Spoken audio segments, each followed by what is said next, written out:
왜 우리 걸 가져왔을까? 왜 우리 거를 분서하고 그리고 강탈해 갔을까? 그거는 뭐냐면 일제가 영구히 우리를 지배하기 위해서 한국 역사를 조작하기 위해서는 그 책들이 있으면 안 되죠. 그 책들이 있으면 안 되니까 다 가져온 겁니다. 그리고 나서 자신들이 우리 역사를 만들어 주겠다고 하는 거죠. 일본혼을 심어주기 위해서. 테라우치 총독이 일본혼을 심어줘야 된다. 영구적이고 근본적인, 영구적인 뭡니까? 영구적인 식민지를 만들기 위해서입니다. 그래서 3대 사이토 마코토 총독은 조선 사람들로 하여금 자신의 역사 전통을 알지 못하게 만듦으로써 민족혼, 민족 문화를 잃게 하고, 똑같이 일본혼이죠. 조선 청소년들이 자국의 인물과 사적에 대해 부정적인 생각을 갖게 하여 조선인들을 반일본인, 일본혼으로 무장하게끔 만든다. 그렇게 만들기 위해서 1916년, 1922년 조선사 편찬위원회, 1925년에 조선사 편수회, 조선사 편수회를 만들고 여기서부터 15년, 16년 동안에 뭘 하냐면은 차입한 사료가 거의 5,000종이다. 5,000종의 사료를 모아가지고 그리고 1938년에 뭐 이렇게 해가지고 밝힙니다. 조선사 편수에 35권을 냈다라는 거죠. 조선사 35권 부록 2권 해가지고 37권 24,000쪽 분량의 조선의 역사를 담은 사료들을 다 모은 사료집을 만들게 됩니다. 이 틀에서 이들이 만들어 놓은 그 모아놓은 틀에서만 역사를 집필해라. 역사 참고서를 만들든 역사 교과서를 만들든 그러면 만들라는 거죠. 그 틀의 비율이 어떻게 되냐면 이렇게 됩니다. 일본이 만든 조선사 35권의 구성은 70%가 조선시대예요. 그리고 고려시대 15% 이렇게 되는데 지금 교과서의 비율과 굉장히 흡사하다라고 합니다. 상고사라고 하잖아요. 저 상고사라고 한 거는 고구려 백제 신라 신라 위주로 이렇게 기술되어 있는데 사만부터 시작하고 고조선은 없습니다. 자, 이런 구성이 되는데요. 안타깝게도 지금 2021년 한국사 교과서를 한번 보면요. 이런 거예요. 한국사 교과서를 이번에 세계 대한사랑 세계 한단학회 국제문화제에서 우장문 교수께서 이렇게 조사를 했습니다. 2015년 개정을 하고 2018년부터 이렇게 보고 있는 지금의 어떤 한국사 교과서를 보니 선사시대와 고조선 내용을 보니 역사학계가 선사시대와 고조선을 얼마나 홀대하고 있는지를 보여준다. 그러니까 그 이전의 교과서하고 바뀐 게 뭐냐면 18쪽이었는데 이 선사시대에서 고조선까지가 3쪽이 줄었다는 거예요. 그럼 18쪽에서 3쪽이 줄었으면 15쪽이죠. 얼마 안 되는 데서 3쪽이면 얼마나 많은 겁니까? 얼마나 많은 분량을 얘기할 수 있는 부분이고 더 늘려야 되는데도 불구하고 지금 우리 학계는 사실 이 고대사, 상고사에 대해서 관심이 없도록 만들고 있습니다. 사실은. 그래서 그런 어떤 상황이라는 거죠. 그리고 지금 뭐냐면은 이 조선사 편수의 사업개요를 보면 새로운 사설을 만들어야 된다. 이전에 뭐냐면 박은식의 책이, 박은식의 역사서, 대간 박은식 선생의 역사서가 지금 막 돌고 있는 거예요. 그래서 그게 깜짝 놀란 겁니다. 조선사 편수에서. 그래서 차라리 이걸 다 이제까지 없애는 것만 가지고는 안 된다. 우리가 다 강탈해 가고 분수하고 그랬는데 없애고 못 보게 하는 것만은 안 되더라. 그래서 이제는 뭐냐면 그 사설을 대신해서 공명적학한이라고 했지만 일본인을 만들기 위한 새로운 사설을 만들어서 여기 보면 목적이 나오죠. 동화, 일본인과 일본혼과 동화의 효과를 가져오게 하는 그런 어떤 책을 만들겠다라고, 역사책을 만들겠다는 거예요. 그렇게 하기 위해서는 뭐냐면 조선민족의 기원과 국가 개창 형성 이런 것들은 전부 무시돼야 된다. 이 나라 고유의 사화, 사설 등은 일체 무시해라 라고 이렇게 나옵니다. 이게 뭐냐면 삼국유사에 보면 그런 단군 사화라든지 이런 내용들이죠. 그걸 이끈 사람들이 구로이타 가스미, 이나바 이와이치, 이만 이시류 같은 사람인데 이만 이시류 같은 경우 이런 경우잖아요. 건국사를 없애라. 뭔가 건국한 것 같은 사실적인 이미지를 다 없애라는 거예요. 그래서 삼국유사가 이때 석유 환국이라고 드러났는데 인자 이거를 갖다가 이렇게 대패로 파듯이 끌었는지 모르겠지만 이렇게 해가지고 대자로 만들어가지고 석유 환인으로 만들었다라고 하는 거죠. 옛적에 환인께서 계셨는데 환인 하느님이 계셨고 이런 식으로 해서 국가 성립사를 신화 속의 3대 가족사로 만들어 버리고 가족사라도 인정하면 모르잖아요. 그것도 인정을 안 하는 거죠. 그래서 이만희시류는 1921년 단군고라는 논문에서 단군 신화를 논리적으로 체계화한 것으로 우리 역사 왜곡의 밑바탕이 되었다라고 하는 겁니다. 왜 이렇게 만드느냐라고 하면 그 나다니엘 페퍼의 어떤 서술에도 나와 있어요. 한국은 2000년의 역사를 가진 나라요. 일본의 후진국이다. 이게 뭐냐면 한국의 역사는 반만년도 9000년도 아니고 뭐냐면은 2000년의 역사를 가진 나라라고 하는 거예요. 일본보다 더 줄어야 된다라는 겁니다. 일본은 뭡니까? 일본의 기원은 지금 이렇게 쓰고 있습니다. 올해가 2021년이 2681년이에요. 일본 기원으로. 여기 보시면 뭐 일본 기원 써 있죠. 그래서 여기에 2014년인데 합하면은 올해가 2681년이다. 한국은 2000년의 역사를 가진 나라요. 우리는 뭐냐면은 약 2700년이다. 우리가 더 높다. 일본이 더 높다. 이렇게 만들어야 된다라고 하는 거예요. 그러려면 고조선을 부정을 해야 됩니다. 그리고 뭐냐면 이 일본 기원이라는 게 어디서 왔냐라고 하면은 바로 신무왕이라고 하죠. 신무왕에서 왔는데 이거는 환단고기에 보면 이렇게 나와 있어요. 35대, 36대 그런 단군 때, 메륵 단군 때 삼도를 평정한 협야후 배반명, 엄파부랍의 아들 협야후 배반명이 일본 열도를 평정해가지고 거기에서 건설한 것이다. 그거 보면 이렇게 나오잖아요. 일본 서기에 보면 엄파부랍이 나옵니다. 그리고 협야후 배반명 이렇게 해가지고 둘로 나오죠. 협야존, 배반명 이렇게 둘로 있었던 것처럼 나오지만 이것이 뭐냐면 시기로 봤을 때도 몇 년 차이가 나지 않는다. 그러면 이건 단군세기에 나와 있는 환단고기에 나와 있는 내용과 일치하는 내용이라는 겁니다. 일본 서기에 진무가 일본 열도를 평정하고 있다는 BC 660년에 천황으로 등록하고 있다고 한다. 그러니까 우리 단군 조선이 47대가 있었는데 35대, 36대 지나갈 즈음에 어떤 장군이 나와서 일본 열도를 평정하고 나서 시작된 것이 일본의 역사라고 하는 겁니다. 그런 걸 지우기 위해서 어떻게 해야 되냐? 뭐냐면은 우리 역사가 있잖아요. 이렇게 쭉 있으면 우리가 뭐냐면은 조선시대에 명사대주의를 했기 때문에 우리의 역사서에도 뭐가 나오냐면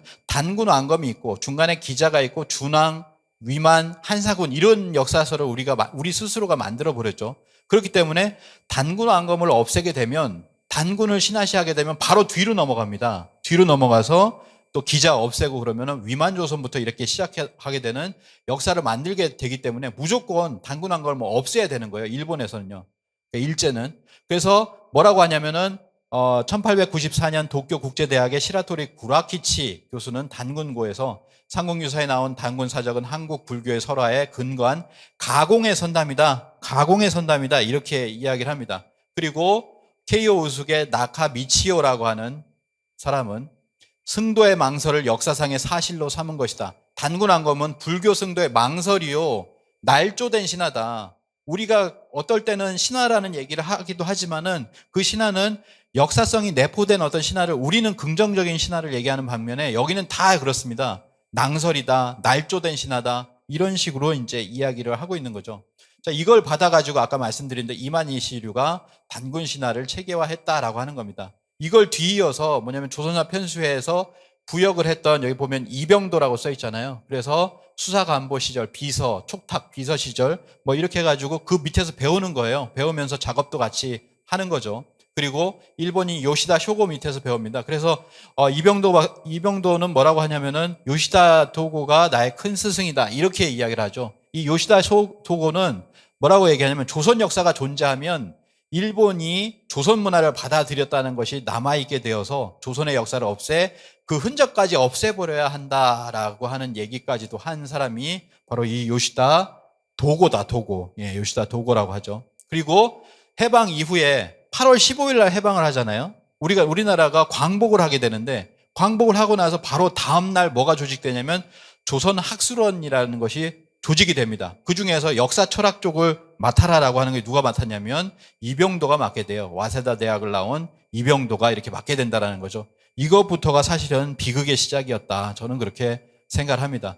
조선사 편수에서 수사간보로 일했던 친일파 역사학자 이병도가 서울대 사학과의 초대 교수가 되고 60년대 문교부 장관까지 역임하면서 우리 사학계의 거물이 된다. 또 한 명 신석호는 조선사 편수에 참여하여 조선시대 전기를 정리하는 촉탁 수사간보 수사관을 지냈다라고 합니다. 그러면서 지금의 국사편찬위원회 전신인 국사관을 창설을 이렇게 하게 된다. 이병도 신석호는 광복 후에 친일 세력이 다시 집권하자 조선사 편수의 경력을 발판 삼아 역사학계를 장악해 조선 총독부 역사관을 하나뿐인 정설로 승격시키게 됩니다. 그러니까 지금도 어떻게 되냐면 그 이병도에서 뒤로 이어가지고 이기백, 노태돈 그다음에 그 4세대 송호정 한국교원대 교수는 이렇게 얘기하죠.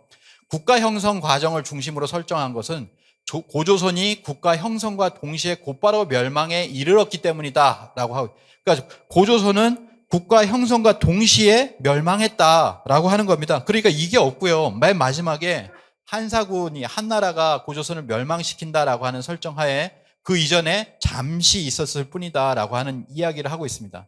그러니까 그렇게 있었고, 그 다음에 뭐냐면 한나라가 이제 고조선을 멸망시킨 이후에 420년이라고 써 있죠. 420년간 한반도 북부를 지배했고, 그리고 4세기에서 6세기 임나일본부가 200년 동안 한반도 남부를 지배해서 600년에서 그 이전에 위만까지 합하면 700년, 800년까지 뭐냐면 우리의 어떤 고대는 중국과 일본의 식민지로서 그때 발전을 했으니 식민지 경영을 받아들여라라고 하는 것이 바로 식민사관이라는 거죠. 그래서 이병도 박사는 이렇게 얘기합니다. 국사교과서 60년대 후반에서 70년대까지 국사교과서예요. 이게 1조각에서 나왔던. 그래서 이병도 저의 낭랑은 실로 한사군의 핵심 치소가 낭랑이잖아요. 낭랑은 실로 420년간이나 이 땅에 존속하였던 것이다. 이렇게 이야기를 하고 있고, 이거는 뭐냐면 지금 그 서울 용산의 이촌동에 가보면 국립중앙박물관이 있습니다. 전 세계에서 세계 6대 박물관이라고 자화자찬까지도 하는 그런 박물관인데요. 1년에 300만 정도가, 코로나 이전에는 300만 정도가 왔었습니다. 거기에 보면 뭐라고 써 있냐면, 그 벽면에 보면요, 저기 보시면 낭랑이라고 써 있죠. 그래서 한나라의 식민지 낭랑은 한반도 북부에 있었다라고 하는 것을 명확히 장소를 고정시켜 놓고 있어요. 그리고 오른쪽에 보면 이건 역사 연대표입니다. 바로 그 선사시대로부터 해서 싹 들어가면 바로 오른쪽에 연대표가 있어요. 그 연대표에 보면 낭랑이라고 써 있고 BC 108년부터 해서 313년까지로 나옵니다. 그러면 어떻게 되냐면 421년이 되죠. 421년 동안 낭랑이 중간에 있어요. 아래쪽에 고구려 있고 위에 부여 있고 백제 신라 있잖아요. 그러니까 420년 동안 지배했으니 그 아래에서 고구려, 백제, 신라, 가야가 영향을 받았다라고 하는 얘기를 하는 겁니다. 하는 거거든요. 그래서 최근에 경주박물관에도 보면 그대로 써놨죠. 낭랑군은 고조선 멸망 후에 한 군현 중에 하나로 기원전 108년에서 기원 후 313년 420여 년간 한반도 서북 지방에 존속했습니다. 예전엔 이렇게 못 썼는데 어떻게 지금은 이렇게 다 쓰는지 모르겠어요. 그래서 여기 보시면은 아까 이병도 박사의 1956년 국사대관에 있었던 지도가 왼쪽 지도입니다. 왼쪽 지도고요. 거기에 낭랑군이라고 되어 있잖아요. 이거는 뭐냐면 2021년에 비상교육의 출판사, 그러니까 지금 우리가 쓰고 있는 출판사에도 낭랑군이라고 저거를 평양에다가 박아놨어요. 사실은 이거를 수십 년 동안 저런 지도를 쓰지 못했습니다. 감히 쓰지 못했거든요. 물론 그거를 갖다가 꼼수를 써가지고 어떤 문장을 통해서 한사군이 저기쯤 있겠구나라고 하는 걸 할 수 있게끔 국사교과서 그렇게 나왔었는데, 이게 개편이 되면서 뭐냐면 다시 등장한 거예요. 어떻게 등장을 했냐? 이번에 이것도 이번 그 대한사랑 세계환단학회 국제 이번 문화제에서, 학술 문화제에서 발표된 내용인데, 우장문 교수가 여기 보면 이렇게 나옵니다. 금성 출판사에 보면 어떻게 나오냐면, 지금 쓰는 교과서입니다. 낭랑군은 중국 문화를 한반도에 들여오는 창구 역할을 하였다. 낭랑군은 삼한, 가야 등 경제 문화적으로 교류하였다라고 이렇게 나옵니다. 그리고 중학교 미래엔 출판사를 보면은 낭랑은 한반도의 여러 지역과 교류하고 중국의 문화가 한반도로 들어오는 창구 역할을 했다라고 하고요. 낭랑은 중국의 선진 문물을 수용하는 통로라고 했다. 이렇게 나옵니다. 그리고 이제 해냄은 더 곁들여서 저기 제목을 달았죠. 400여 년 존속한 낭랑군이라고 나옵니다. 사실은 우리 역사서를 보면요, 400년 기록했다는 그 내용이 없습니다. 200년에서 250년 공백이 있어요. 삼국사기를 보면 앞에 나온 낭랑하고 뒤에 나온 낭랑 사이에 공백이 굉장히 많아요. 앞에 나온 낭랑은 신라하고 싸우고요, 백제하고 싸우고 이렇게 계속 싸우는 그게 있습니다. 그런데 왜 200년 동안 안 싸우냐? 앞에 있는 낭랑은 낭랑국이라는 거죠. 단재 신채호 선생도 낭랑국이라고 했고, 뒤에 있을 때 요서지방에 있었던 낭랑군이다. 근데 그걸 갖다 합쳐버려가지고 420년 존속했다고 이렇게 나오고, 낭랑군은 삼국 및 가야의 발전에 영향을 미쳤다까지 이렇게 나옵니다. 그러니까 이게 뭐냐면 악화되었다라는 거예요. 우리 교과서가 지금. 이게 독립운동가들이 그토록 한사군 다 저쪽에 바깥에 있다라고 얘기했음에도 불구하고 말이죠. 그리고 지금 어떻게 되냐면 전 세계 교과서에는 한 다이너스티라고 검색해 보시면 됩니다. 구글에서 한 다이너스티, 한나라의 제국, 한나라라고 검색을 해보시면 바로 이런 지도들이 굉장히 많죠. 이게 외국에서 다 채택을 하고 있는 지도가 이런 지도를 채택을 하고 있습니다. 왜냐하면 한사군을 우리가 끌어들였기 때문에. 그래서 지금 사이버 외교 단체 방크라고 들어보셨을 거예요. 그 방크에서 이런 지도를 막 수집을 해가지고 항의를 합니다. 받아들여지지가 않죠. 왜냐하면 우리 학계 스스로도 이것을 인정하고 있기 때문입니다. 인정하고 있는 거죠. 근데 일본은 더 밑으로 내려왔어요. 일본에 있는 모든 교과서를 대한사랑 오사카 지부에서 조사를 해봤습니다. 전수조사를 해봤는데요. 최근까지도 보면 이 한사군 그 한나라의 지도를 보면은 저 한강 있잖아요. 저 아래쪽까지 이렇게 내려옵니다. 왜 저렇게 만들어 놨느냐. 일본 지도는 다 천편일률적으로 저렇게 돼 있거든요. 일본 교과서는. 밑에 있는 거는 임나일본부가 들어올 자리라는 거예요, 사실은. 그거 외에는 전부 다 한나라가 이렇게, 그러니까 뭐냐면, 일본이 왜 우리에게 갑질을 하려고 하느냐. 자신들 지금 모든 IT라든지 다 후진국의 그런 어떤 미치고 있는데도 불구하고 갑질을 하려고 하느냐. 이런 역사의식을 가지고 있기 때문이에요. 자신들의 속국이었다라고 하는 그 의식을 지금도 가지고 있기 때문에 일본 총리뿐만 아니라 장관들 그리고 국민들까지도 이런 의식을 가지게 된다는 거죠. 마찬가지로 중국은 이렇게 뻔하게 이렇게 얘기를 합니다. 지금 최근에 중국의 동북공정을 넘어서 가지고 모든 전 세계에 선전하는 선전공정, 전파공정이 2016년에 시작이 됐다라고 얘기를 하잖아요. 2017년에 얘기를 한 거예요. 2017년에 나도 그 선전공정을 하겠다라고 하는 선전공정의 수장으로서 얘기하겠다라고 하는 거죠. 그래서 이 트럼프 대통령을 만났을 때 한국은 사실 중국의 속국이었다라고 하는 식의 10분 동안의 강의를 내가 들었다. 트럼프 대통령이 이렇게 얘기를 한 거예요. 그래서 야, 한국은, 근데 이 한국이라는 게 뭐냐면 북한이 아니에요. 남북한을 다 합해서 중국의 속국이었다라고 하는 얘기를 트럼프가 하더라는 거죠. 그래서 그 얘기를 갖다가 이렇게 얘기를 한 겁니다. 근데 이거에 대해서 우리 학계에서 반발을 하지 않았다라고 하는 거죠. 네. 그래서 그런 부분이 있습니다. 그래서 최근이 아니죠. 어제 그리고 5일 동안 대한국제학술문화제에서 이런 얘기가 나왔습니다. 이런 얘기. 성삼재 교수님께서 이렇게 토론자로 나오셔가지고 이런 얘기를 했는데요. 뭐라고 하냐면은 그러니까 그때 일본 교과서가 잘못돼가지고 일본으로 찾아가서 일본인 학자들, 연구원들 이런 사람들을 만나는데 그 일본 학자가 이렇게 얘기를 하는 겁니다. 어느 한 분이 제가 한국의 일본 역사 교과서 대책반 실무반장이라고 하니 진지하게 이렇게 얘기했다.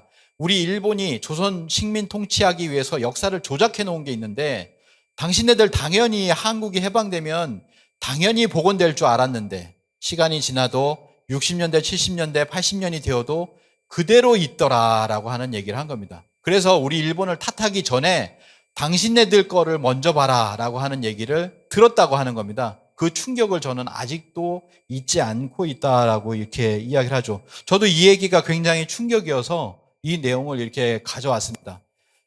조작을 해놨는데 당신네들이 해방되면 그걸 복원시킬 줄 알았다. 근데 시간이 지나도 복원이 안 되더라. 당신네들 탓이다. 우리 탓만 하지 마라. 라고 하는 그런 얘기를 한 거예요. 어제 또 우리 남창희 교수님이 패널로서 어제 마지막을 또 장식을 했는데요. 토론자로 나오셨는데 일본에 또 들은 말입니다. 일본에 가서 어느 학회를 가보니까 패널에 한국인이 있는지 모르고 이런 얘기를 하더라라는 거예요. 패널에 앉아있는 일본 고고학자들이 여기를 발굴하고 저기를 발굴하면 여기는 신라계 토기, 저기는 고려계 토기, 저기는 또 백제계 토기가 나오고 큐슈 전 지역에서 발굴을 해보면 결국은 일본 서기는 거짓말한 게 아니냐라고 자조적인 농담 비슷하게 토론하는 것을 들었는데 내가 녹음을 못해서 안타깝다 이런 얘기를 하시더라는 거예요. 그러니까 이게 거꾸로 된 거죠. 우리는 왜 수많은 그런 유물들이 일본 열도에서 나옴에도 불구하고 외계 토기, 여기도 나오잖아요. 뭐 부산이든 요 근처에 김해 보면 외계 토기, 외계 유물 하나 나왔다 그러면은 그거 가지고서 야, 이거 임나일본부가 있었던 거 아니냐라고 우리 스스로가 그런 어떤 영향력이 있었다라고 하는 식으로 얘기를 하잖아요. 근데 그런 것이 만약에 50점이 있었다면 1000점이 바로 일본 열도에 있었습니다. 그 정도 배수로 더 많은 유물과 유적이 있고 지명에 박혀 있잖아요. 지금도 백제 천인이 백제 학교님 해가지고 지금 다 박혀 있어요. 가야산도 지금도 많아요. 여러 개 가야산이 있습니다. 그 가야라는 지명도 수백 개가 됩니다. 수백 개가 되는데도 불구하고 우리는 왜 이런 주장을 못하고 있느냐라고 하는 거죠. 그러니까 이렇게 숨기고 있는 겁니다. 일본의 학자들도요.